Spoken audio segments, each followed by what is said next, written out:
Three different people representing three different markets, one same message: quality, independence, dignity. The journey for the researching the PS3 has taken me on a long 7-year journey where I've had to look at different market sectors to make sure that the PS3 meets everybody's needs. So I'm here today working with key individuals from different market sectors that I'm trying to aim for. And I have Tara here today representing the Muslim practicing employee who can work anywhere and wants to kind of pray anywhere she works. So Tara, hi. Can you just tell me a little bit about your experiences as a practicing employee?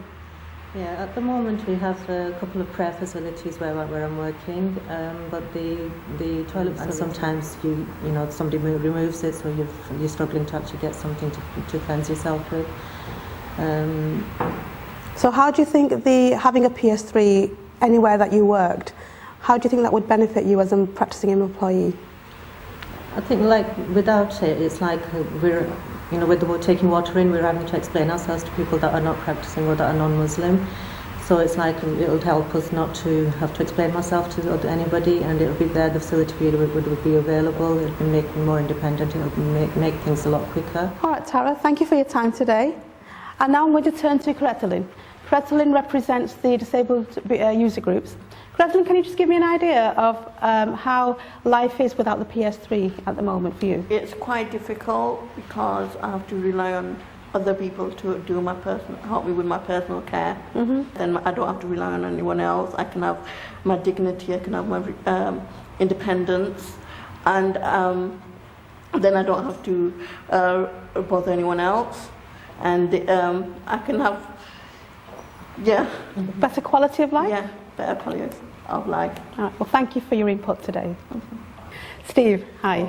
Thank you for your time today. So, Steve, you're a full-time carer for your mother, yes. How do you support your mother at the moment? At the moment, it's a little bit difficult.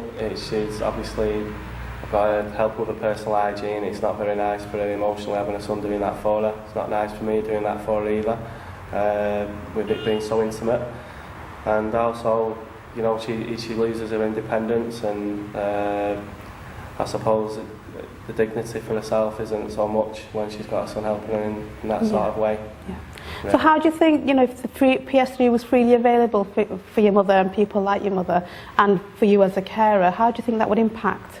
I think it make a massive improvement really in the fact that the emotions which are involved, between me and my mum and around that sort of area is difficult. Also, she will have her independence, and without doubt will give her more dignity using this.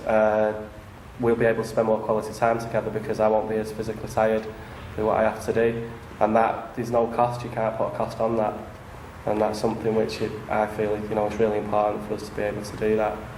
Thank you. And just from a personal hygiene point of view, just as you as Steve going out to the football match, you as a person, do you think the PS3 is culturally sensitive? No, not at all. I really believe if it's in the family home, then you would use it. It is there, and if you do care about your personal hygiene, you would use it. I think it could be used universally by anybody. To be perfectly honest with you, it's something I'd definitely use. Yeah. Thank you. Thank you for your comments today. You're welcome. Three different people representing three different markets, one same message: quality, independence, dignity. I give you the PS3.